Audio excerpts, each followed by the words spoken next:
Well, good morning, everyone. It's 10 a.m., so we will get started with our orientation for MPATL cohort number 25. So first, let me welcome you to the program. Congratulations on your admission to the program. It's always a very difficult process to go through the admissions process. We always have so many great applicants, and very much in debt to Geraldine for all of her hard work in putting together such a well-qualified cohort, and I'm sure everyone will be very successful. My name is Dr. Powell, and I am the program director for the DLMPA program. I've been the program director since 2005, I think. So I guess this is my 20th year as program director. I started with cohort number 5, and you guys are all cohort number 25. And so it's been a while, but we keep growing the DL program each and every year and continue to provide a high quality output. So I'm sure you're going to really enjoy your time here in the MPA program. I'm not only the director of the DLMPA program, I've been a full-time faculty member in the Graduate Center for Public Policy Administrations for 25 years. This is my 25th year, so been here for a while and doing it for a while. Also, we're lucky today to have Geraldine with us. You're all very familiar with Geraldine. She helped you through the admissions process. She is our program coordinator for this distance learning MPA program in the Graduate Center for Public Policy Administration. Always in debt to Geraldine for all the amazing work that she does. And so Geraldine is going to be helping out today she's going to be watching text chat. So as we go through this program this morning, if you have any questions, the text chat box is open. You can always type your questions in the text chat.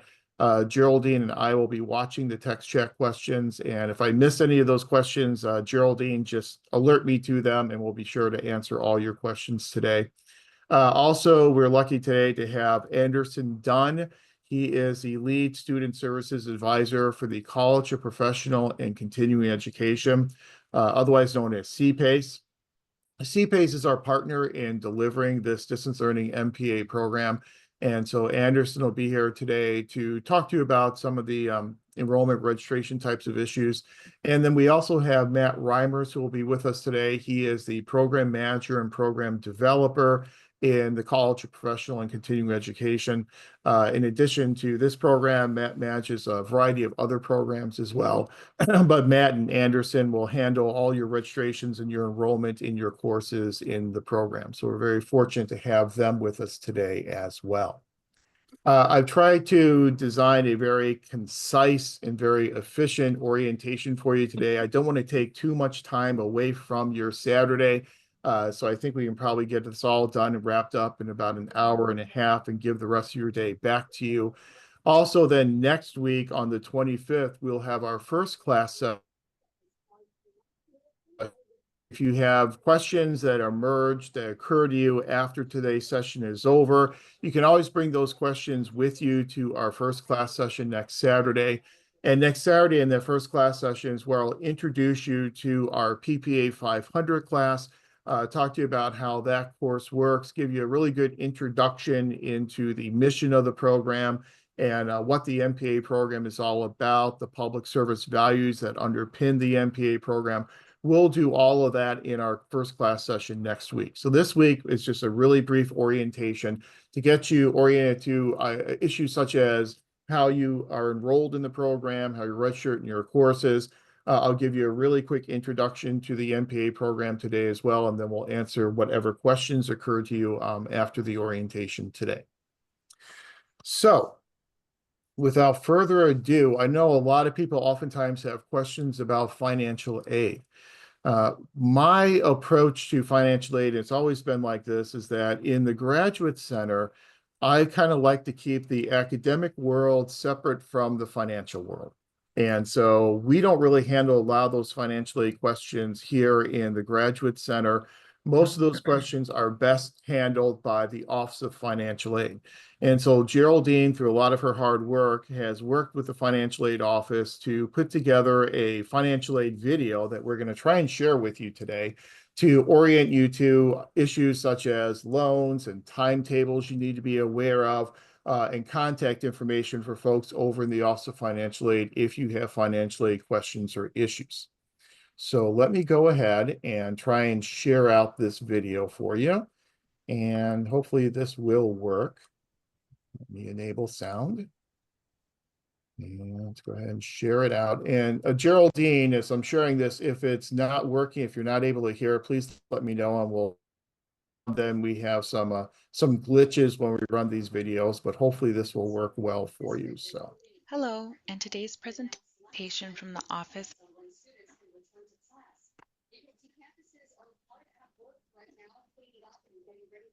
of Financial Aid and Scholarships, we will cover the financial aid application process, eligibility requirements, types of financial aid, when financial aid disperses, and the cost for the Master of Public Administration Distance Learning Program. To begin, the application process for federal financial aid is limited to those who meet the general federal eligibility requirements in the next slide. The free application for federal student aid, also known as FAFSA, is available for each academic year beginning October 1st, the year before, on the student aid website. For those interested in applying, applications are currently available and should be completed as soon as possible. All of the following federal aid requirements must be met in order to be considered for federal aid. Applicants must be a U.S. citizen or eligible non-citizen, have a valid Social Security number. Applicants must also be admitted and enrolled in courses that satisfy degree program requirements, be enrolled at least half-time, have a high school diploma or recognized equivalent, and maintain satisfactory academic progress. The federal direct unsubsidized loan is not based on need nor credit. The annual limit is $20,500, but recipients have a lifetime combined subsidized and unsubsidized loan borrowing limit of $138,500. Because the unsubsidized loan is not credit-based, you are considered for this award when you complete the FAFSA and meet the general federal aid requirements. The Grad Plus loan is also a federal loan, except it is credit-based and would require those who are interested to apply directly on the student aid website. Both the federal direct unsubsidized loan and Grad Plus loans have an annual fixed interest rate and origination fee to process these loans by federal loan servicers. As these may change year to year, review the percentages on the student aid website each year you complete your FAFSA. Lastly, there are private loans which are alternatives to federal loans. Private loans require those who are interested to apply directly with their private lender of choice, and eligibility is determined by your private lender. Once you have submitted your FAFSA, the Office of Financial Aid and Scholarships will notify you of any additional documents required to confirm your financial aid eligibility in April prior to the next academic year. If there are no additional documents required from you, an award package will be offered in July. For your first term of attendance beginning middle of the current academic year, you should anticipate an award offer or notification of additional documents within 2 weeks of the date our office receives a copy of your application. Once you receive an award offer, you may choose whether or not you want to accept the aid to assist with your educational cost. If you decide to accept the federal direct unsubsidized loan or apply for the Grad Plus loan, the federal student aid does require you to complete the entrance counseling to ensure that you understand the responsibilities and obligations you are assuming, and signing a master promissory note and promise to repay your loans and any accrued interest and fees to the Department of Education. This will also explain the terms and conditions of your loans. Both items are in the student aid website as well as the confirmation page when you complete your FAFSA. Your accepted loans will not be released to you if these steps are not completed. Federal Direct Unsubsidized Loan and Grad Plus Loan requires a minimum of half-time enrollment. Since your courses are in sessions, you do not meet the half-time enrollment of at least 4 units until the second course of that season begins. These courses in red is when you will meet the half-time requirement in the university's traditional academic calendar. CSUOB does not offer financial aid in the winter, and your coursework does not meet the minimum half-time requirement to apply for summer loans. Therefore, when deciding to borrow loans between fall and spring, be sure to keep any winter and summer coursework in mind when you do your personal financial planning. One of the general federal aid requirements listed on the FAFSA and the Student Aid website states federal aid applicants and recipients must maintain satisfactory academic progress, also known as SAP, to receive and continue to receive financial aid. The Department of Education has established 3 standards to measure what is considered satisfactory academic progress for financial aid purposes: GPA, pace of progress, and maximum time frame. Graduate recipients must maintain a minimum cumulative GPA of 3.0, pass at least 67% of attempted units, and can only receive financial aid for 150% times the minimum units required to complete the primary program of study. Therefore, it is important to take graduate level required coursework and successfully complete them to ensure you maintain satisfactory academic progress. SAP is evaluated after each fall, spring, and summer semesters when grades are finalized, and students are notified via email of their SAP status when evaluations are complete. The current program cost listed in your department's website states a cost of $500 per unit, $1,500 per course, totaling $19,500 for the program. The cost of attendance or budget is the average cost to attend CSULB for one academic year, which consists of the fall and spring semesters. The cost of attendance on your student portal helps you and the Office of Financial Aid and Scholarships determine approximately how much money you need to attend and how much financial aid you need to meet that goal. Aside from mandatory fees, the cost of attendance includes average room and board, books and supplies, travel and transportation, loan fees, and miscellaneous and personal expenses. Therefore, you will notice the cost of your program does not equal the cost of attending CSULB because tuition is only a fraction of the average budget. For example, Tom, a new spring admitted MPA student who is currently working full-time, after going through his personal finances, Tom determined he needs additional financial assistance to help pay for school. He received a financial aid package offering the annual federal direct unsubsidized loan at $20,500 each year, which may be less than his cost of attendance, but more than what he may truly want to borrow for the cost of his courses for the year. For this reason, Tom has decided to only accept $10,000 each year to strictly help pay for classes. $5,000 will disperse during the fall, and $5,000 will disperse during the spring. All information in this presentation is also on the Financial Aid and Scholarships website. Although scholarships were not mentioned as part of the federal aid application process, students are highly recommended to research for CSULB and outside scholarships to help with their educational cost. If you have any questions, please locate our contact information on our website for the most up-to-date hours of operation, as well as ways to contact us that best fits your schedule. Thank you and have a great day.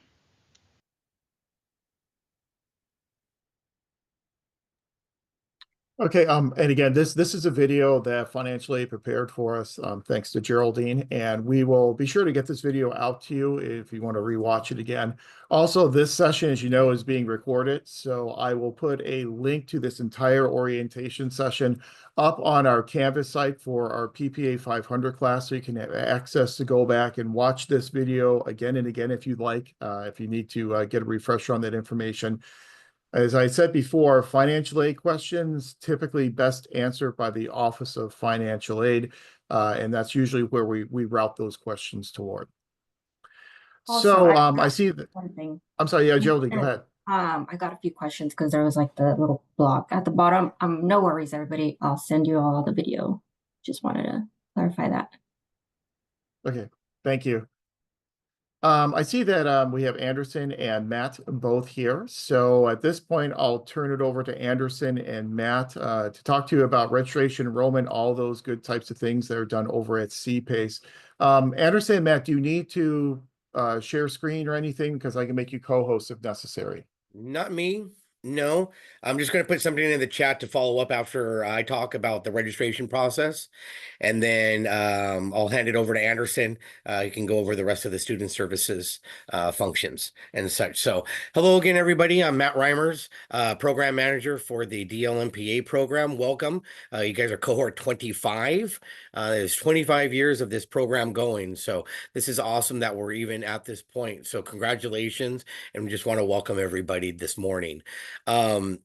As Dr. Powell mentioned, I will be processing your registrations. Since your classes are only 6 weeks at a time, and then you take another 6 weeks, you aren't able to self-enroll, so that's a function that I'll be handling. Good way to keep this, if you have questions that are administrative, you're going to go ahead and contact myself. For questions that are academic, you'll be reaching out to Dr. Pell and Geraldine with regards to academic. But don't worry, if something comes my way or their way, we always are in communication, and whatever needs that you need are looking for, we'll go ahead and take care of that. Now, when it comes down to registrations each semester, typically about 1 to 2 weeks, typically 2 weeks prior to the beginning of a semester or the beginning of a course, I will process your registrations for you. In order to do so, there is information that I'm going to need from that, um, from you all, in order to be able to process your registrations correctly every semester. And if anything were to change, you just notify me and I'll change your method. So basically, there's going to be 3 methods of registration for you all.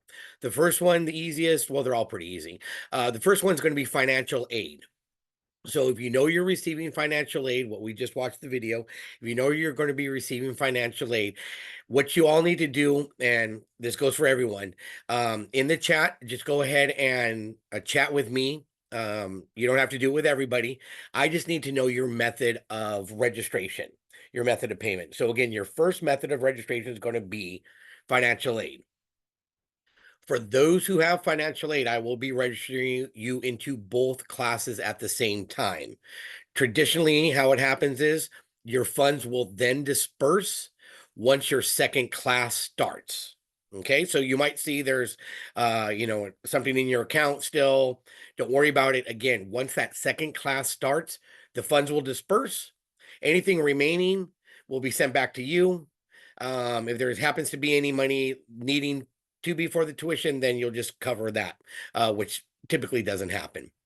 So again, I'll register you into both classes because that signifies to financial aid that you're registered in the proper number of units to be eligible for aid. And then again, once that second class starts about 6, 7, 8 weeks later, that point, your financial aid will kick in and the funds will disperse and take care of tuition. So again, just go ahead and chat with me and just let me know that method of payment so I can update your registration, because I'm going to be processing registration all this weekend, so we can get those in because classes start on Saturday. We have a short week this week with MLK, and it's a very busy time for our registration, so I want to get these in. Okay, the next method of payment is going to be, hey, I want to register for both classes at the same time. Paying out of pocket, I just want to register for both classes at the same time. Not a problem. Then there's for those who are paying out of pocket. If you only want to register into one course at a time, you can do that. And again, basically, when it gets closer to that second class for a given semester, I will go ahead and submit your registration, and you'll see that class in your portal. Because you only need to register for the number of units and the classes that you're taking at any given time if you're paying out of pocket. So if you want to pay for both, by all means, we can. If you just want to do one at a time, then we can do one at a time. So the 3 options, just email me or chat with me, receiving financial aid, want to pay for 2 classes at a time, or I just want to be registered into 1 class at a time. Beyond that, that's pretty simple. I have your information. I doctor up your registration forms. I submit into our student services center. They turn around and process them and get you registered. And you'll see those classes show up in your student portal. Beyond that, I'm here to assist any way I can, especially administratively, with any of your needs that you might have, trying to contact an office on campus. Hopefully I can give you an easier method of doing so, or play as the middleman if needed, for that particular department. Our idea is to basically, you guys need to focus on your studies. I'm sure many of us are working professionals as well. So we have many aspects of our life pulling us this way and that way. I want to make anything for school red tape wise to be less on that for you all. So anything you need, it's all about communication. The faster and sooner that we know about a situation or an issue, the faster we're able to resolve that said issue for you all. Because a lot of times we're working against university deadlines as well. So we just want to make sure the communication's set and solid, and we can do our best to help you out with whatever needs you might have. So I see the post trickling in. I'll try to respond as best I can to everybody. There's about 26 or 27 of us. And then I'll be in the background. I'm going to be here till the end, but I'm going to be in the background working on your registrations while we do this. So if you have any questions, please don't hesitate to put them in the chat, or just when we get to the Q&A part, save it to then, and we can go ahead and ask that at that point. Beyond that, that's pretty much my portion. Again, welcome everybody. It's great to see everybody. Congratulations, and can't wait to see us at graduation. So I'm going to go ahead and hand this over to Anderson, and he will go ahead and let us know what all student services can do for y'all. All right, have a good one, everybody. We'll talk to you in a bit. Hello, everyone. Can you hear me? Yeah. Okay, so hi, my name is Anderson. I work in the Student Services Center.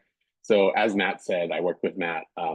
He submits the forms, and what we do is we register you. So he went over most everything. So again, if you wanted to register in both classes or register one at a time, if you have financial aid, you'll be registered in both classes. If you're paying with veterans benefits, you would probably also fall under the financial aid and just register for both, or for all your classes at one time during a semester. But he mostly went over everything. For anything administrative, you would reach out. My dog is going crazy. I apologize. But you would reach out to him.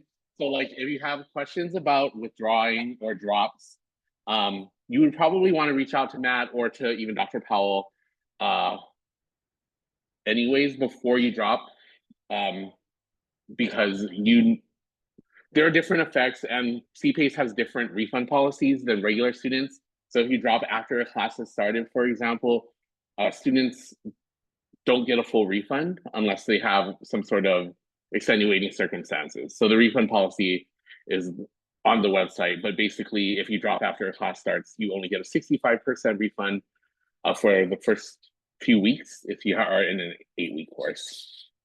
Other things that we can offer you is that if you wanted to break up your payments, we can offer payment plans. So I believe Geraldine emailed out the form or the student services sheet, but it has the email for the CPACE-payment plans. If you wanted to break up your payments for any term, you would email them for that term. So for example, if you have one course during the summer that you wanted to take, and you didn't receive aid, or you don't have enough aid to cover that, but you want to split up the payments, you can email that email address for setting up a payment plan.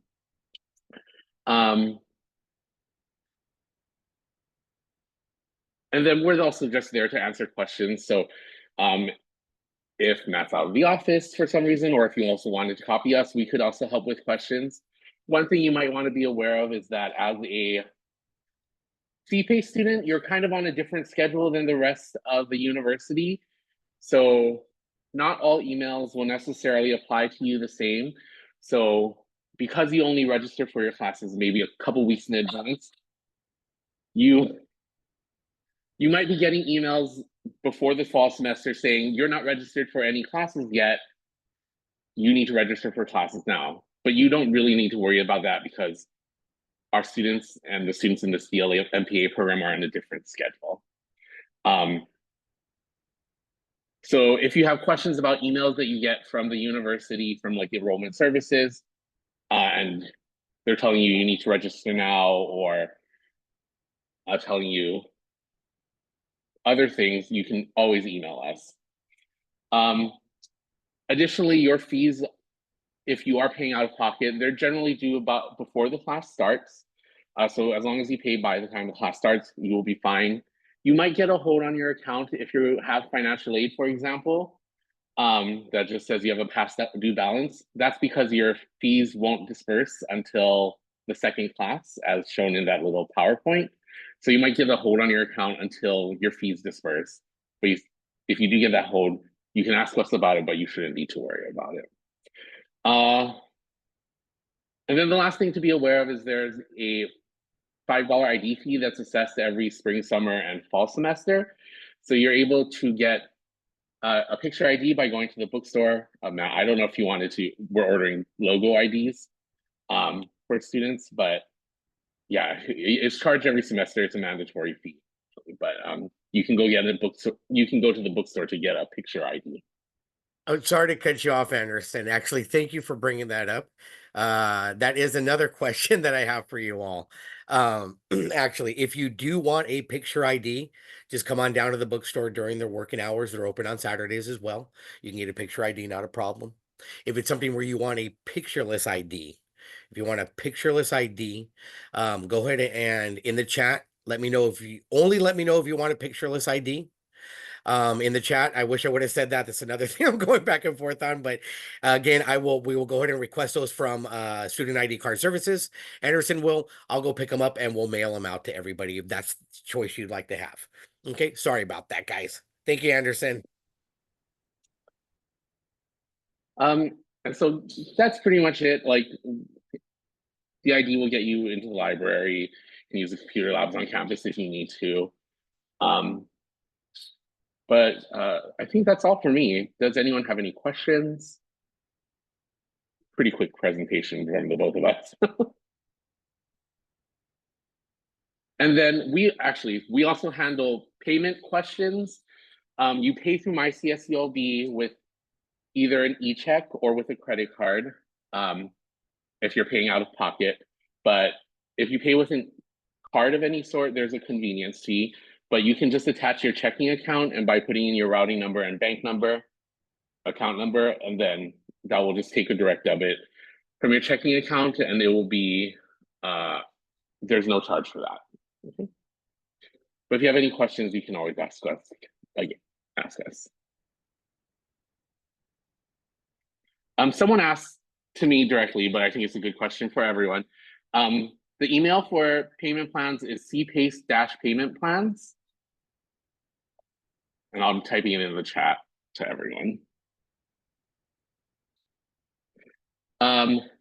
There's no way to set it up to debit your account automatically, unfortunately. So if you sign up for a payment plan, you would just have to, you'll be notified of the payment due dates, and it will be on your account. If you're paying all at once, the same thing. It's not, there's no way to automatically have your account debited. So you just have to make sure you're paying attention to your class start dates. And then if you're paying all at once, you just pay ahead of time. Or if you're just paying for one class at a time, you pay it before your class starts, basically. Yes, there is an additional fee for the payment plan. Good question. It's a $33 fee for each plan. So you don't have to sign up for a payment plan for every semester. You can choose to do it just for, like, if you have a class for winter or summer, but it's a $33 fee for that term. Sorry, someone asked that in the chat directly to me, but I'm answering to everyone. That's a good question.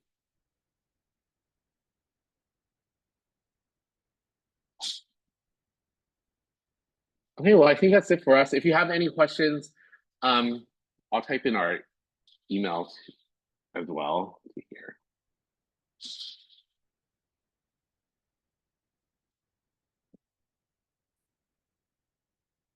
Someone asked if there's a fee beyond the $1,500 course fee and $5 ID fee. Not that we charge.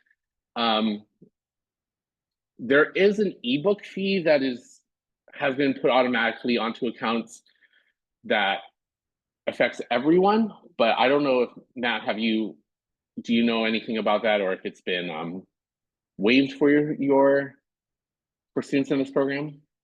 What was that again, Anderson? Question again? So there's a day one digital access fee that every student's being charged. Oh, I think Um, that does apply. I want to say, Dr. Powell, that does apply to the program, and the students have the ability to opt out of that if they yeah, want to, which they should if they probably should. I want to yeah. say, but I would defer to Dr. Powell on that and Geraldine with the opt out on that. But yeah, they hit it all our students as well, Anderson. Thank you. Yeah, and I'll pick up on that as well, that we kind of leave it up to our instructors as to whether or not they want to participate in the day one digital access program. Some of our instructors do, some of our instructors don't. But as Matt said, there is an opt-out deadline. So if your instructor is participating in that, you'll see that in the Canvas site, and I'll say this course is enrolled in D1DA, they call it Day One Digital Access. And if so, then they'll also list for you, here is the date that you can opt out. If you want to go and get your own materials, you don't want to have your account charged for the materials, you would just have to opt out. And there's a little link there you can opt out at. And you just have to opt out by that opt-out date. So for some of your courses, some of your instructors may use that. For a lot of your courses, instructors have decided not to use Day One Digital Access. And so you'll just acquire your materials wherever you would like to. If you want to get them at the bookstore, if you want to go on Amazon or some other online site, most of your courses, you can just access your materials yourself. So if you see that on your account, I mean, I believe it's a 160 fee. And if you shouldn't see it if your courses aren't using it, but if you do, you should opt out. You can contact the bookstore. I believe their email is just d1da@csulb.edu to make sure the fees are removed from your account. It's on Canvas, I believe, to opt out. It's from the bookstore, so I'm not totally sure of how that works. But like let me see, give me a second. I believe it's in your My CSULB.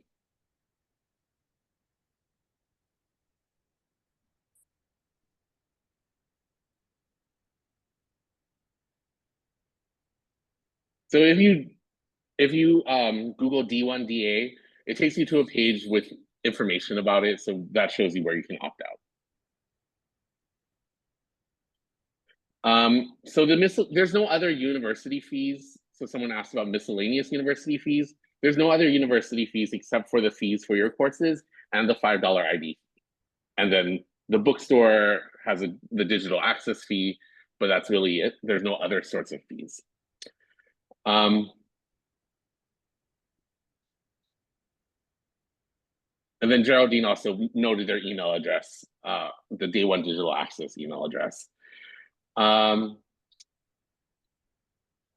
Someone asked about financial aid. That is done. I guess I don't understand your question, Cynthia.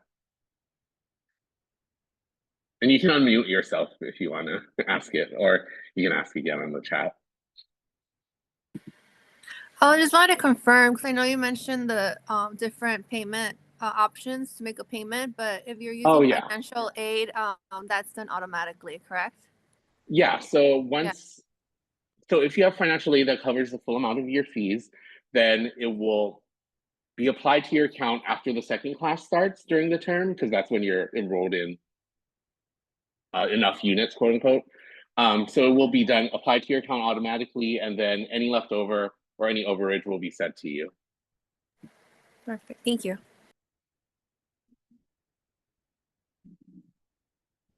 Okay, well, if you have any more questions, I put our office's email in the chat as well. You're welcome to email us and Matt, and that way one of us will get back to you. There's not really a difference between a picture ID and a non-picture ID. It's just that the non-picture ID doesn't have your the non-picture ID has a CSULB logo. If you plan to use the campus services, like going to the library a lot, you might want to get a picture ID because I know in the past they've had questions about that.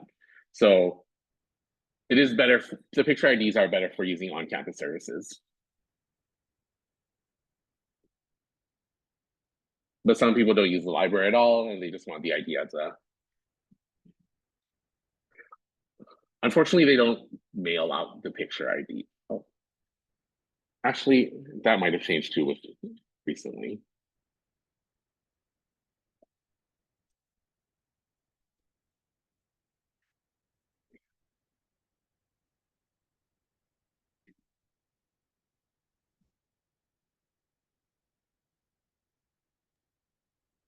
yeah, they don't mail out IDs, unfortunately. So you can send in a photo, but students have to come in person to pick it up.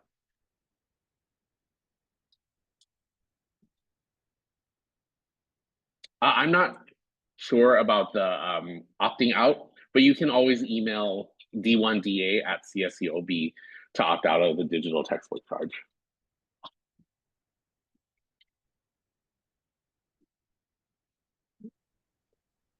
Okay, are there any other questions?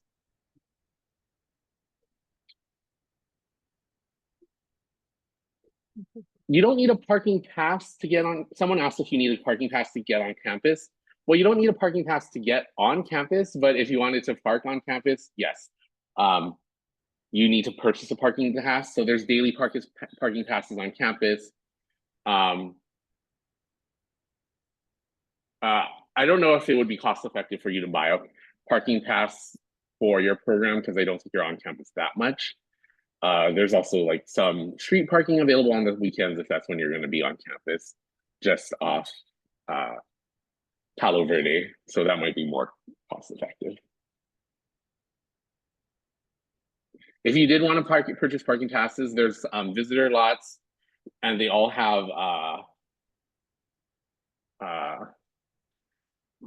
like the little meter things or like the machines to buy parking passes. But you can learn more about parking by going to parking.csclb.edu. But they are very strict about parking because I got a ticket recently and I'm mad.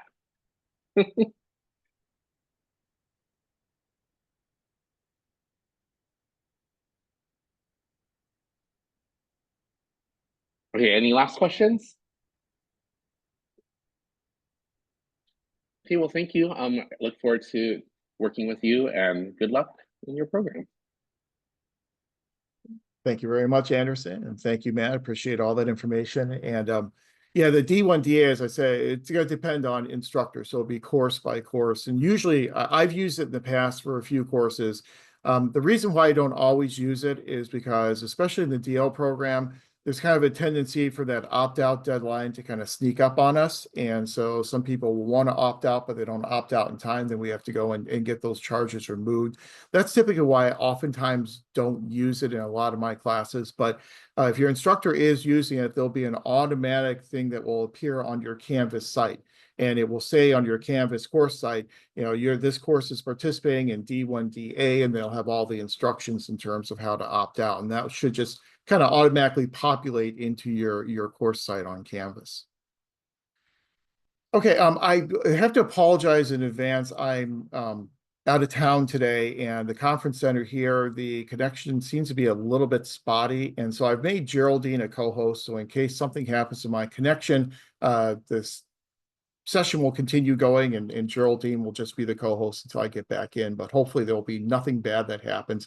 But to save on bandwidth, I'm going to turn my camera off if that's okay with everyone.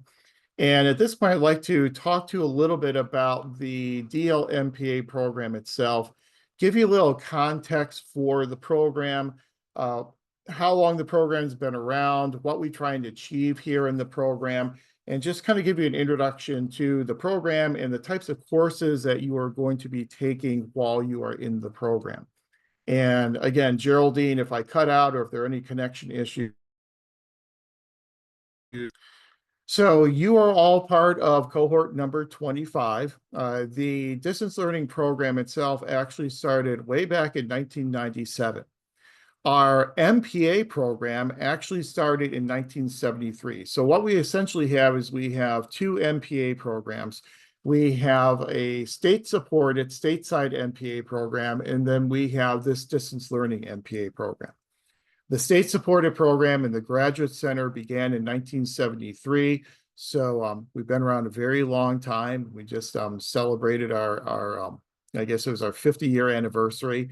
And the distance learning program has been around since 1997. Both the on-campus program as well as this distance learning program, they are both accredited by the Network of Schools of Public Policy Affairs and Administration. Now, that's a mouthful in terms of their name, but that's what they decide to call themselves, otherwise known as NASPA. NASPA is the accrediting body for all graduate level public affairs programs, not only across the country, but also across the entire world. So they accredit programs in China, they have accredited programs in Italy, they really have accredited programs everywhere now. So it's really important that you are part of a program that is accredited by NASPA, because NASPA accreditation means several things. I'll talk about some of the implications of NASPA accreditation in just a second. We just had our reaccreditation visit back in 2023. We are reaccredited for the full 7-year accreditation cycle. So we are accredited with NASPA all the way through 2030. Every year we have to produce annual reports to maintain our accreditation. So NASPA looks at us every single year to make sure we're doing what we are supposed to be doing. This distance learning program was first accredited by NASPA. I believe it was in 2001 when I first took over the program. The stateside MPA program has been accredited since 1988. So we are both members of NASPA and have been members of NASPA for a very long time. It's important because not all distance learning programs are accredited by NASPA. In fact, it's sometimes unusual, and I do a lot of site visits for NASPA. It's sometimes unusual to see both the on-campus as well as the distance learning program being accredited. So it's important that our DL program is accredited by NASPA. Our faculty. Another important thing about our program that kind of sets our program apart from a lot of other distance learning programs is that our program, our courses are offered by full-time faculty for the most part. So 11 of your 13 courses will be offered by full-time resident, usual for distance learning programs. So your faculty are the exact same faculty who are teaching courses on a full-time basis in the on-campus program. We also have a very interdisciplinary faculty as well, in that we have faculty members who have their PhDs in political science. We have faculty members who have their PhDs in public administration. We have faculty members who have PhDs in organization leadership and behavior. So we're very much of an interdisciplinary type of faculty, but the vast majority of our courses are taught by full-time nucleus on-campus faculty members. You're already aware of the program structure. We have a relatively unique structure to our program, but just to kind of reiterate what that program structure looks like, we have accelerated classes. And so your classes are going to be 6 weeks in duration. Your first and last class meetings will be held on Saturdays at 9 a.m. And we do all of this via Zoom. So you do not have to come to campus for any classes at all. But it's held on Zoom on Saturdays at 9 a.m. That'll be your first and your last class session for each one of your courses. Your remaining class sessions will then be held on Mondays via Zoom beginning at 6 p.m. Now, I do recognize that a lot of you are full-time employees and you are working all day.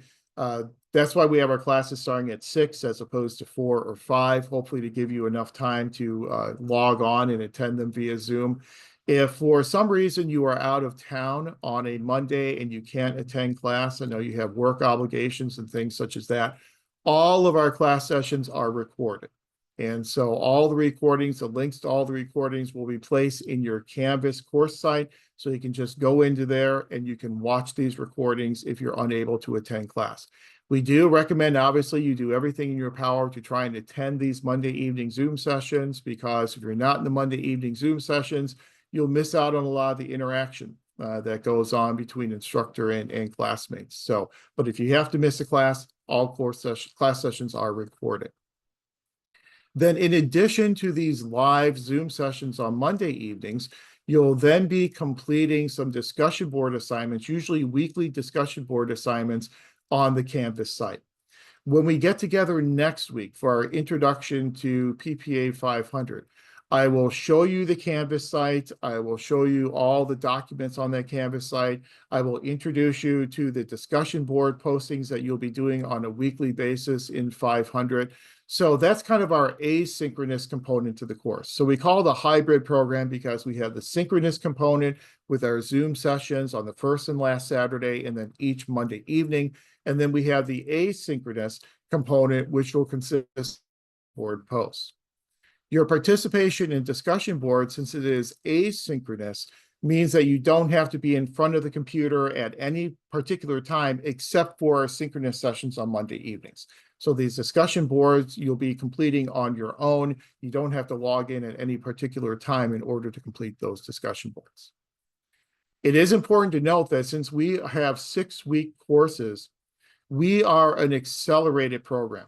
So the information that you will cover in your courses will be the exact same information that you would have covered in the stateside program in a 15-week course. The difference is we accelerate the information. So you just cover the same information, you just cover it a little bit more quickly in the distance learning program. So you'll cover the exact same information, you'll get the exact same competencies that you would normally get in the on-campus program. Also important to note that 22 months from now, whenever you are done with your coursework and you've completed all the requirements of the program, when you graduate and you get your diploma is indistinguishable from a diploma that an on-campus student receives. So they're the exact same diploma, you will participate in the exact same graduation ceremonies, all of that's the same, the services that you have are the same, all of that is the same as an on-campus student would have. So what courses will you be taking throughout the DLMPA program? I believe Geraldine sent out the schedule to you. That schedule is a draft schedule. We hope that we'll be able to adhere to that schedule as closely as possible. Every now and then we may have to make some changes to instructors or to course sequencing based upon instructor workloads and the way in which semesters here on campus begin and end, but your courses should remain the same. And what we call required or core courses you'll be taking are the same core courses that are taken by on-campus students. The first course that we're going to start out with next Saturday is my PPA 500 Foundations course. The purpose of the Foundations course is to introduce you to the discipline and field of public administration. So we'll talk about what public administration is.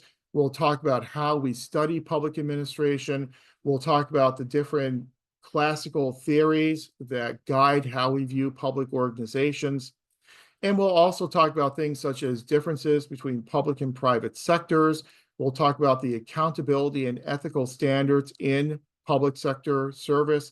We will also talk about some of the functions of being a public administrator and some of the things that you do on a daily basis, whether it be constructing and managing budgets, whether it be managing human resources, designing organization structures, analyzing policies and developing policies, evaluating public programs. We'll talk about those functions as well and kind of give you a little insight into what you'll then be getting later on in your other core courses. So that's your first course in the program. Once you complete that course, you then have the other core courses listed on the screen. Public budgeting and finance, you'll learn how to construct and analyze a public budget. You'll learn different theories about how public budgets are implemented, public budgeting processes at the federal as well as the state and local levels. You have PPA 577, Human Resource Management, where you'll talk about how you manage human resources in public and nonprofit organizations. Organization Theory, which is another class I teach in the program, we'll talk about how we create functional organizations. We'll talk about the different theories that underlie functional organizations and how we can make our organizations as efficient and effective as possible. That course really does focus a lot on theories. And so we'll go back to the late 1800s and kind of follow the evolution of organization theory development all the way to modern organization theories. Public policy analysis, that course will take you through creating a public policy analysis paper, identifying relevant stakeholders, identifying problems, how you deconstruct those problems, how you develop solutions to those problems. Research methods is really more of a program evaluation type of course. We gave this a lot of thought several years ago as a faculty because our research methods course in the past was typically taught kind of as classical research methods.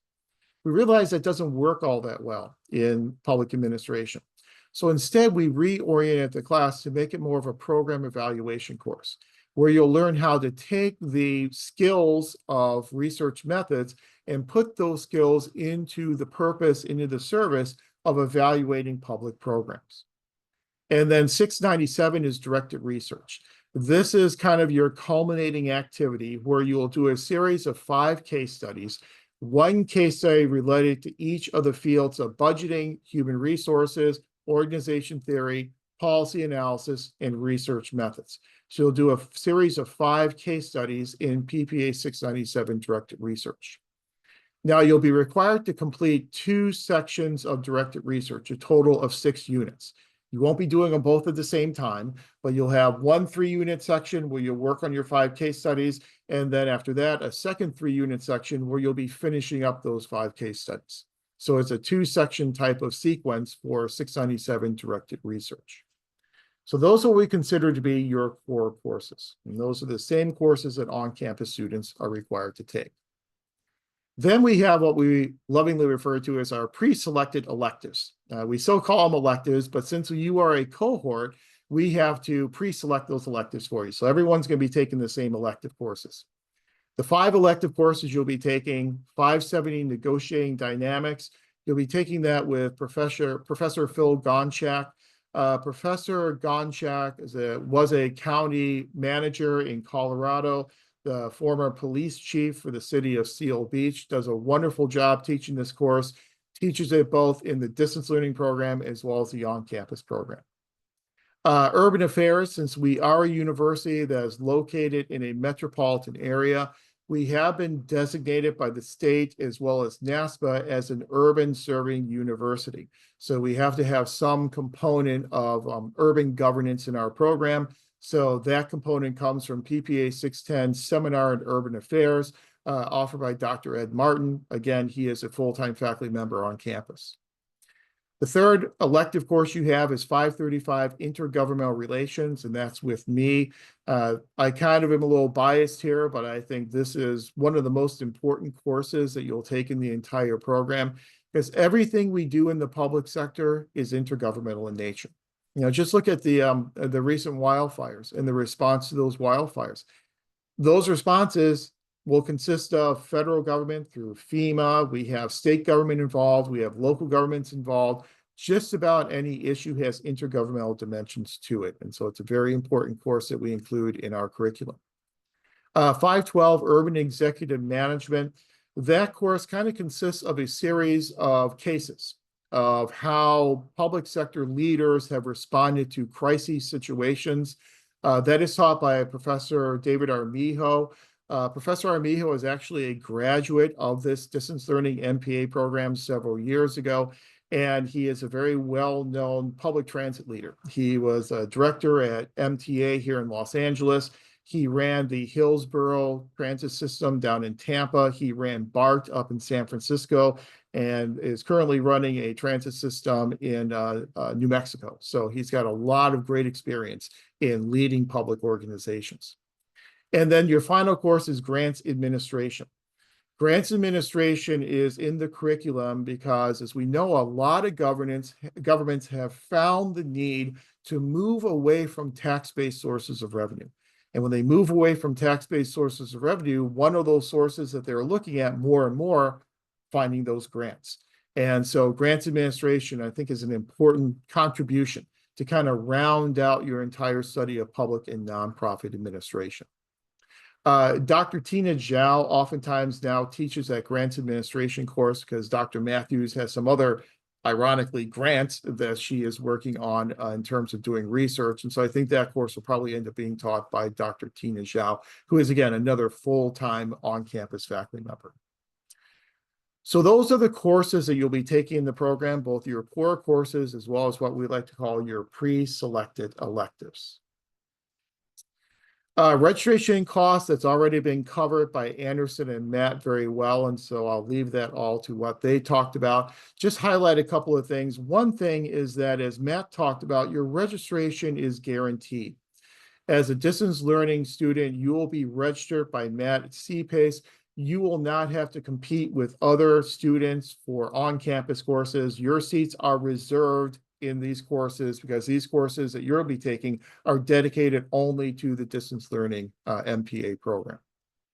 Each of your courses, 3 units, so you have 13 of them for a grand total of 39 units required for your MPA degree. And then another important difference is in terms of prerequisites and internships. Our on-campus students must complete prerequisites before they can enroll in public budgeting and research methods. Those prerequisites are waived for the distance learning program. And we do that for a couple of reasons. One reason is a practical reason, and that is since you are a lockstep cohort program, we can't really require people to be taking prerequisites separate than other people in the cohort. Another reason why we waive those prerequisites is as we go through your applications, we look at your transcripts, the courses you've taken, we look at your work experience. And for the most part, everyone here in the distance learning program has a great deal more work experience and have probably already taken those statistics and economics courses in their undergrad as compared to on-campus applicants. And so there's really not a need, and it's really not practical to have those prerequisites. So there are no prerequisites for you as a distance learning MPA student. You will be, when your time comes to take budgeting, CPACE will register you in budgeting. You don't have to worry about any prerequisites. Also, in terms of the internship, for our on-campus students, there's an internship requirement. If they do not have at least a year of administrative experience, they have to do an internship. We waive that for the distance learning program because, again, it's not practical as a cohort program. And also reviewing your transcripts and your work experience, just about everybody has at least a year of administrative experience. And so prerequisites or internships are waived for the DLMPA program. Now, I had mentioned to you before that we are NASPA accredited and how unusual that is for distance learning programs. It means a lot to be NASPA accredited. When you come out of the program, when you graduate from the program and you go to get a new job or you go to get promoted in your current organization, there is a difference from having a NASPA accredited MPA degree or a non-accredited MPA degree. One of the main differences is that NASPA requires that every student who graduates from an accredited MPA program must demonstrate 5 what they call universal required competencies. Those competencies are, number 1, the ability to lead and manage in the public interest. So when you graduate from a NASPA accredited program, the person who is reviewing your application will know that you have acquired the ability to lead and manage. That ability to lead and manage comes in the form of the vast majority of the courses you take in the curriculum. So we will talk about leadership and management skills in the 500 course. You will talk about it again in organization theory. You'll talk about it again in human resources management. So you get that in a variety of your courses. The second universal required competency is the ability to participate in and contribute to the policy process. Even though we are an MPA program, a Master's of Public Administration, you do have a required course in policy analysis. And your ability to participate in and contribute to the policy process, that will come primarily from that policy analysis course, your PPA 670 course. Your third required competency is the ability to analyze, synthesize, think critically, solve problems, and make decisions in a complex and dynamic environment. This is something you're going to get in every single one of the courses you take in the program. The fourth competency you'll get is the ability to articulate, apply, and advance a public service perspective. We spend a lot of time in this program talking about the major differences between being in the public sector, being a public servant, and working in the private sector. And we'll start that next week in our PPA 500 course. So you'll really be able to articulate those differences between public sector versus private sector perspectives. And then finally, to communicate and interact productively and in culturally responsive ways with a diverse and changing workforce and society at large. This is the 5th universal required competency, and sometimes one of the more difficult ones for us to measure as a program. In a lot of your courses, you will have presentation requirements, whereby you will have to do a presentation. For example, in organization theory, everyone will put together an organizational analysis of either their organization or an organization that they are interested in, if you don't want to talk about your organization for privacy reasons. But you'll put together an organizational analysis, and then you will present that analysis to your classmates. We need to make sure before you graduate from the program that you can demonstrate this ability to communicate and interact productively. We do it through that presentation requirement. Also, in your intergovernmental relations class, we will lead classroom discussions, and that will be another way in which we can document that competency. But not to belabor this point a little bit too much, but it's important because if you are a NASPA accredited program, you know that students coming out of that program will have these 5 different competencies. You will have these 5 competencies once you graduate from the DLMPA program. The course schedule, as I said, Geraldine has distributed that to you. We're going to try and adhere to that as closely as we can. If we have to make any changes to that schedule, we will let you know ahead of time. But any changes will just be the course sequencing. It wouldn't be to the nights of the courses. You're locked into Monday nights for your courses, so you don't have to worry about us throwing different days at you. Here and there, because of holidays, there may be a slight exception to that, but for the most part, all of your class sessions will be held on Mondays, and all of your class sessions will be recorded. They can go back and watch those sessions later. Now, I had already mentioned that one of your core courses is the PPA 697, where you'll be completing the series of 5 case studies. And that's one of the culminating types of activities that you'll be doing. The CSU system requires that all master's levels programs must have a culminating experience. They don't like calling it a capstone. You know, when I was going through school, it was called a capstone. Now in the CSU, it's called a culminating experience. The culminating experience for you in this program is kind of twofold. One part of the culminating experience will be the completion of those 5 case studies in PPA 697. One on budgeting, one on HR, one on org theory, one on policy, and one on research methods. The other part of your culminating experience will be the completion of this thing called a SLP, or a student learning portfolio. Essentially, with the student learning portfolio, you will be building this throughout your time in the program. And I don't want this to be blocking anything, so let me just do this. So the student learning portfolio will complete throughout your time in the program. And as you take courses, there'll be assignments you're completing in those courses that you'll then be adding to your student learning portfolio. The student learning portfolio replaced the comprehensive examination requirement way back in 2001. So my very first year here in the program, we were using comprehensive exams. We realized comprehensive exams didn't work very well because, number one, they weren't terribly comprehensive in nature. We were having students come in, and instead of completing questions in 5 of the main areas, they would complete questions in only 2 of those areas, hence not being very comprehensive.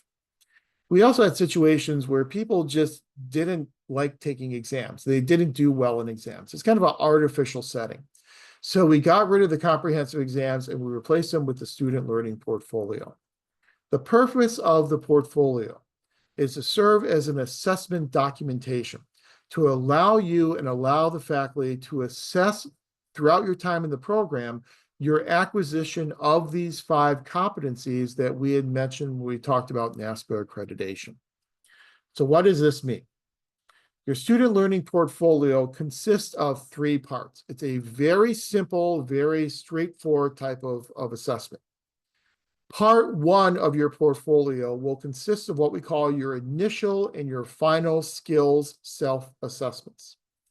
In our 500 course, you'll see, we'll talk about next Saturday when we go through the syllabus, one of the assignments in that course is the completion of an initial skills self-assessment. In the initial skills self-assessment, you will self-assess where you are in terms of skills such as budgeting, managing human resources, analyzing policies, research methods. You will self-assess where you are in terms of your knowledge in those different skill areas. There are no right or wrong answers on the initial skills self-assessment. This is literally a self-assessment that you will be doing. You'll do that here in our PPA 500 course. Then once you've completed your 5 cases in PPA 697, you will then do it again in a final skills self-assessment. So in the initial skills self-assessment, you're assessing your skills as you enter the program. In the final skills self-assessment, you are assessing your skills as you are departing the program after 697. So those bookend assignments will become part of your portfolio in part 1 of your portfolio. And all you literally will need to do is to put your initial and final skill self-assessments into part 1 of the portfolio. That's all you need to do for part 1. Then part 2 of the portfolio will consist of what we call your pre and post instructional assignments. Now, in each one of your core courses, public budgeting, human resource management, organization theory, policy analysis, and research methods, those 5 core courses. In each one of those courses, you will have what is designated as a pre and a post-instructional assignment. The pre-instructional assignment will be due typically within the first 2 weeks of the class, and then the post-instructional assignment will be due in the final 2 weeks of the course. They are similar assignments that are meant to measure how you address that assignment when you start the course versus how you address that assignment when you depart the course. So this, again, is kind of a bookend type of assignment that will allow us to see your acquisition of the skills and competencies in each one of these individual core courses. Whenever you start one of those core courses and the instructor goes over the syllabus, in the syllabus, the instructor should identify this is considered the pre-instructional, this is considered the post-instructional assignment. If when you review that syllabus, if the instructor has not designated an assignment pre or post-instructional, ask the instructor, because every syllabus should have a pre and post-instructional assignment for budgeting, HR, org theory, policy, and research methods. Part 2 of the portfolio, you'll just be collecting and keeping these pre and post-instructional assignments as you go through the program. And then once you're ready to turn in your portfolio, you just put those pre and post-instructional assignments into part 2. They don't need any additional approval. You don't need any approval forms. Just as you submit them in the course, you then submit them the same version into part 2 of the portfolio. Then part 3 of your portfolio will consist of the 5 cases that you've completed in your 2 sections of PPA 697 directed research. Again, you'll just submit the cases as you submitted them for grading. You don't have to make any revisions to them based upon feedback from your 697 instructor. You can just submit them as you submitted them for grading. And that's it. That's the entire student learning portfolio, just those 3 parts. When your portfolio is reviewed, and I will be the one who reviews your portfolio, I am not going back and reviewing your assignments based upon quality or anything like that. I'm just looking at your portfolio to make sure that it is well organized and all these parts have been included. So if you included the initial and final skill self-assessment in part 1, the pre and post instructional assignments in part 2, the 5 cases in part 3, if everything is there, then I sign off on your portfolio. I send an email to Geraldine saying that I've approved your portfolio. She will then clear your portfolio requirement with enrollment services, and your portfolio requirement will then be done. This is all done electronically. You know, we were moving electronic before COVID, and now after COVID, we have moved fully electronic with just about everything. So your student learning portfolio will be submitted electronically using OneDrive. I've put together a video, step-by-step video on how you submit your student learner portfolio through OneDrive. I will make that video available to you as we get closer to the end of your program. Again, turning in the student learning portfolio, it's in the distance. We're talking December of 2026. And so you are don't have to worry about this right now. You'll just be holding on to these assignments so you can eventually put them in your portfolio to submit them through OneDrive. Once you go into your single sign-on, you will see a bunch of what they call the chiclets, the little icons. You'll have a Canvas icon there, a Zoom icon. One of the icons on there will be a OneDrive icon. Every faculty member and every student has their own OneDrive account provided to them by the university. When you click on that OneDrive account, you can then share your portfolio with me through OneDrive, and that's how I review your portfolio. Again, we'll talk about all that in several months once we start getting closer to the end of the program. So no need to worry about that right now. Some important policies that we should address here, just so we have them under our belt before you move into the program. One is what's called advancement to candidacy. Advancement to candidacy is one of those administrative requirements of the university where the university requires all students to submit an advancement to candidacy form. That advancement to candidacy form lists all the required and all the core courses that you took during your time in the program. We are all taking the same required and elective courses, so we will all take care of this advancement to candidacy together as a cohort.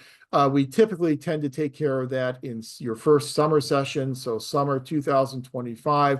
We will work on getting those advancement to candidacy forms submitted. So that's something you don't really need to worry about. That's something that we take care of as a cohort. Then as you get closer to graduation, another administrative requirement is applying for or petitioning to graduate. Petition to graduate is important because when you petition to graduate, that then signals enrollment services to do a graduation audit. So they will go back and make sure that you took all the courses that you listed on your advancement to candidacy form. Petition to graduate is in your future, down the road, over a year away, but we will all petition together to graduate by March of 2026. Since you will be finishing up your courses in fall of 2026, you will have to petition to graduate no later than, and correct me if I'm wrong, Geraldine, I think it's March 1st of 2026, I think is when we all have to petition to graduate. There's also a requirement of the university that you maintain continuous enrollment. And this is something I do want to emphasize because we have had some situations where students, for whatever reason, either work or personal obligations, have felt that they are not able to continue with the cohort in an upcoming class. And so they'll ask not to be enrolled in an upcoming class. The university requires that all students, whether you are distance learning or on campus, that you being continuously enrolled every fall and spring semester from the time you matriculate into the program. If you are not continuously enrolled in fall and spring semester courses until you graduate, the university considers that a break in enrollment. And if you have a break in enrollment, the university will then require you to reapply to the university and reapply to the program to be readmitted. That's a university rule. That's not our rule, but they do enforce that relatively rigorously. So if you do have to kind of take a break for a course, do reach out to us as soon as possible. And by us, I mean reach out to me and Geraldine and Matt. So if you can include all three of us on your emails, that would be very helpful because we all work together as a team. And it's good that we're all in the same loop on all the same situations. So you would send an email, let us know that, and then Matt will know if he needs to not enroll you in an upcoming course. And then we'll also need to look at the schedule to make sure that you are going to be continuously enrolled in something in fall or spring so we can avoid you breaking enrollment. Now, not enrolling in a course is something we really try to avoid at all costs, because if you skip a course in the cohort, that means you're going to have to make that course up with the next cohort. And so that thing kind of is going to delay your graduation and could make things a little messy. So if at all possible, you want to stay in lockstep with your cohort and make sure that you are enrolled in all the courses as those courses begin. Matt, do you want to add anything to that or in terms of enrollment?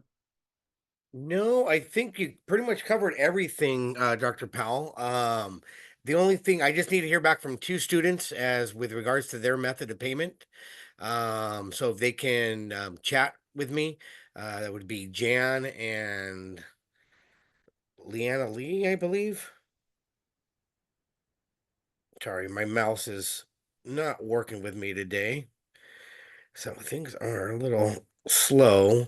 Yeah, Lainey and Jan, if you're able to in the chat, go ahead and put in your preference and method of registration. But other than that, Dr. Powell, I believe you covered everything. Like you said, it's just about communication and emailing all of us, and we'll all help to find a resolution to anything we're come up against.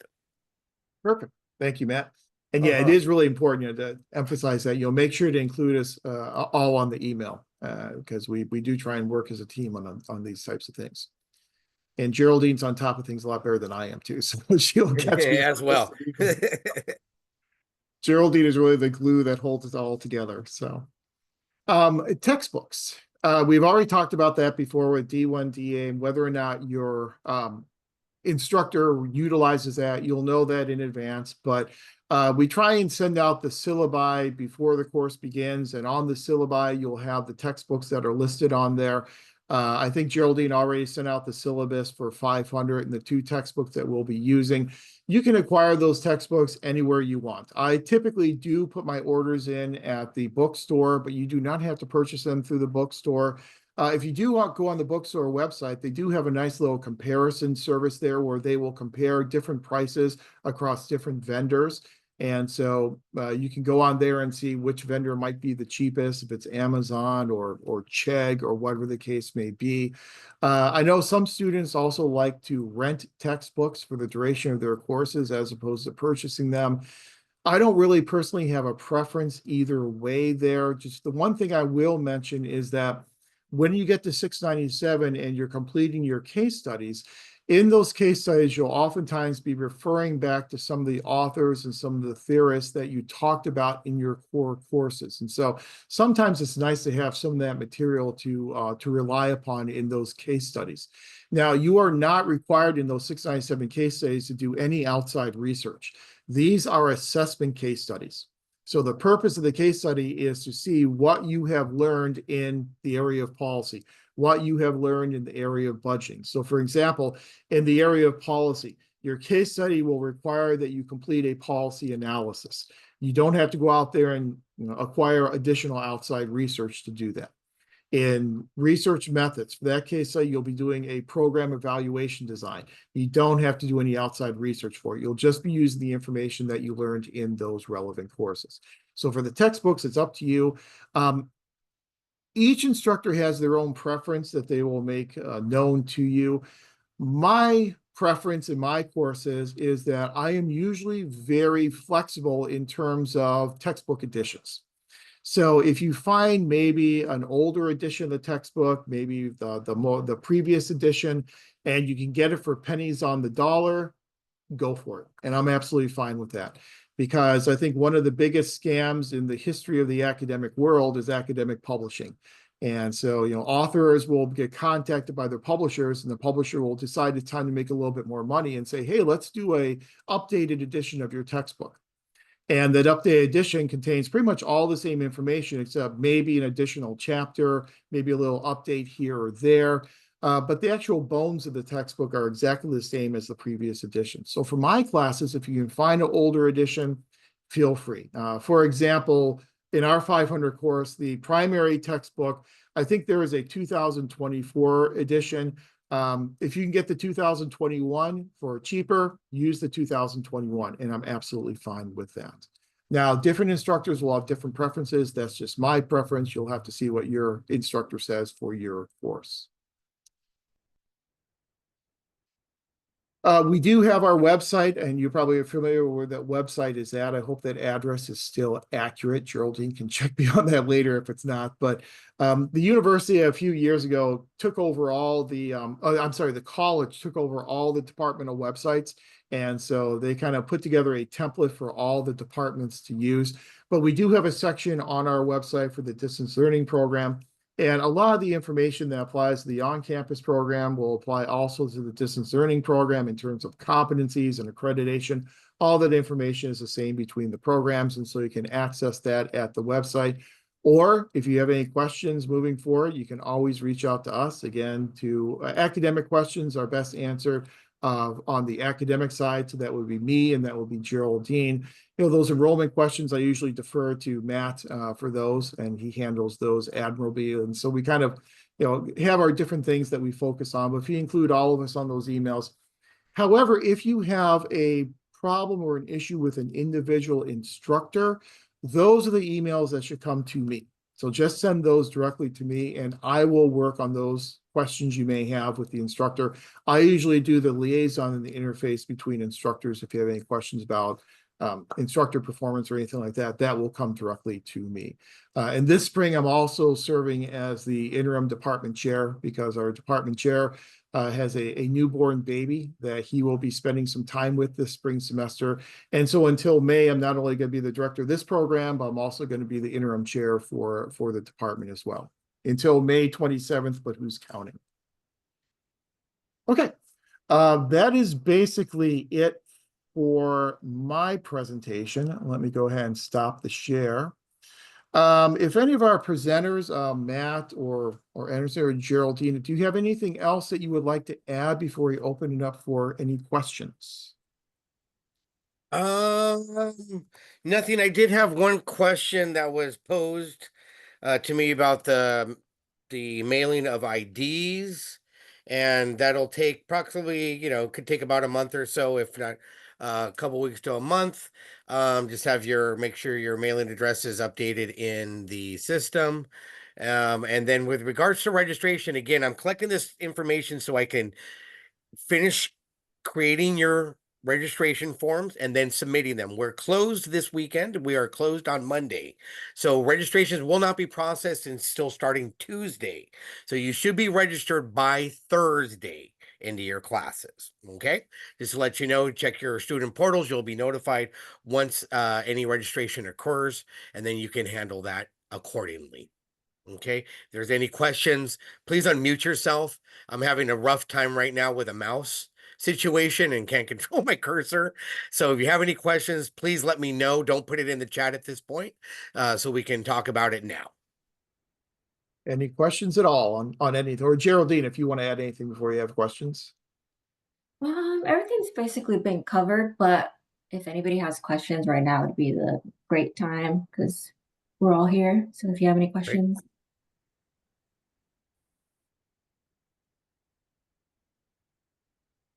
And it's okay if you don't. I mean, we're not going anywhere, so we will be with you for the next 22 months. And so, any questions? I know as you've got a lot of information today, this morning, and so as you think about this information, you can always watch the recording. I am traveling, so I probably won't be able to get the recording up on our 500 site until probably Monday.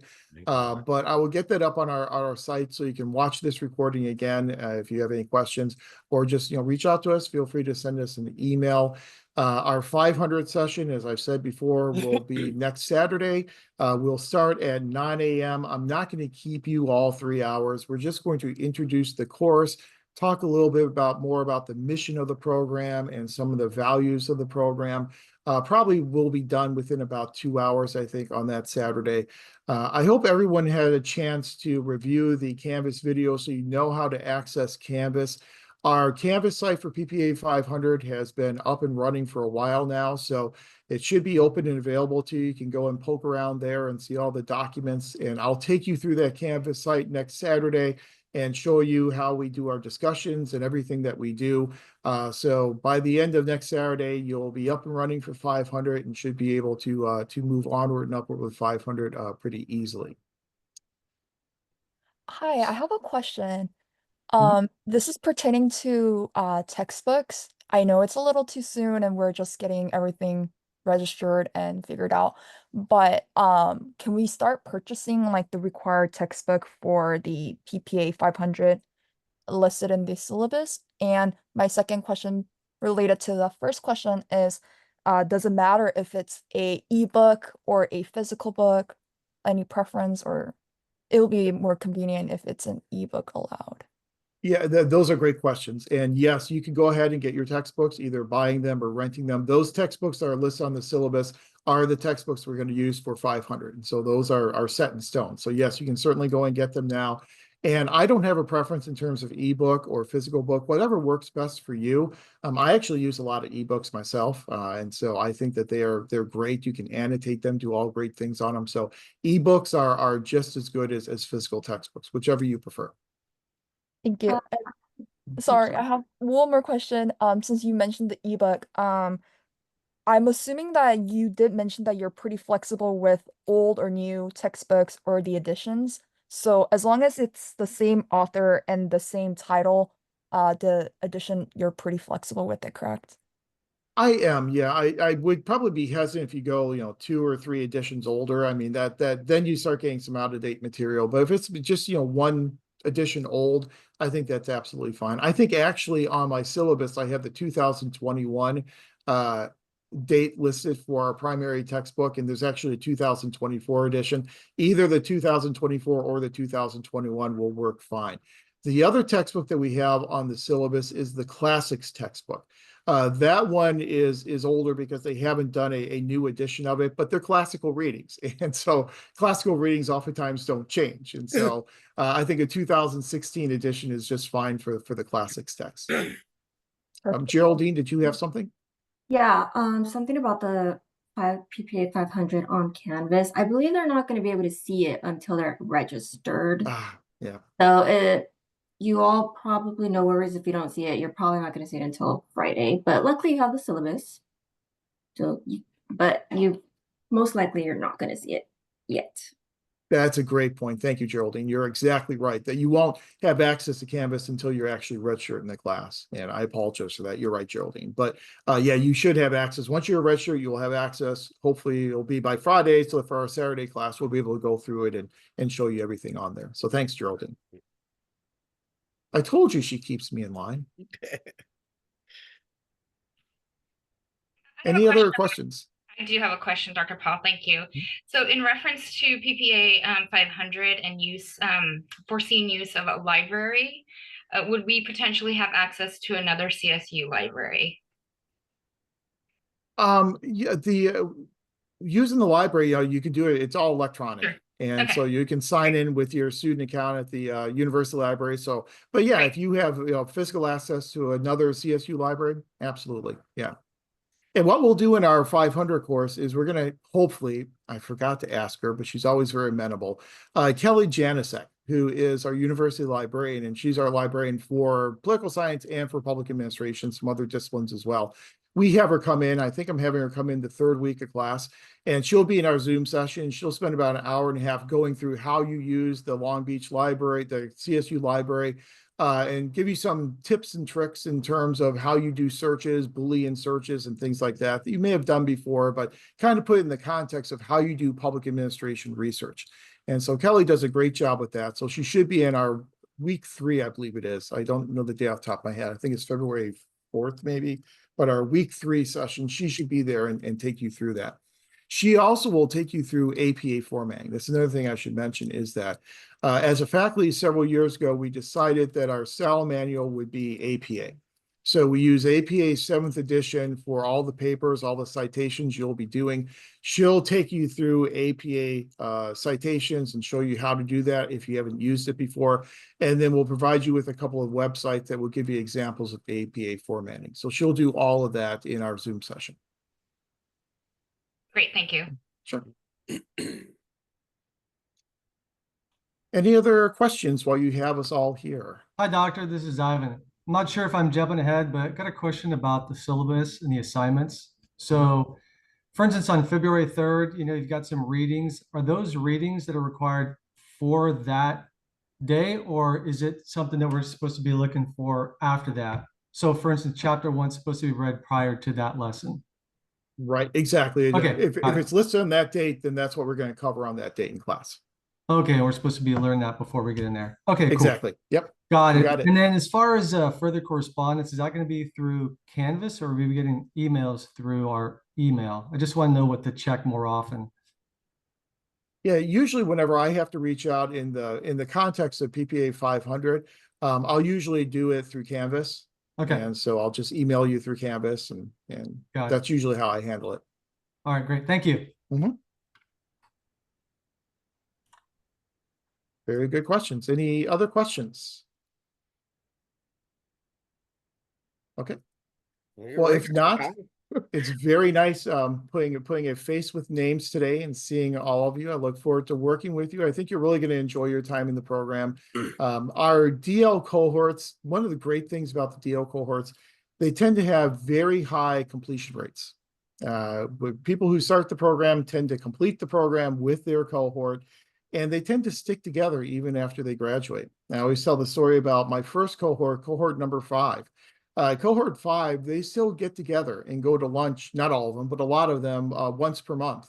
And so it's been 20 years since they started the program, and they still get together. And so it's a really good, I like cohort approaches because it's a really good way that you can meet people and really make friends and network in the profession. And I'm just a really big fan of cohort model. And that's why I love that our DL program uses that cohort model. So I think you're going to enjoy it and make a lot of good friends. Okay. All right. Well, I'll have this recording up on our PPA 500 site by early next week. And then as soon as you're registered and you get access to 500, you can then watch this recording. If you have any questions at all, just feel free to send us email and we're more than happy to respond to any of your questions. All right. Definitely. Enjoy the rest of your Saturday, and I'll talk to you all again bright and early at 9 a.m. next Saturday. All right. Take care. Thank you, everybody. Thank Bye-bye. you. Thank Thank you.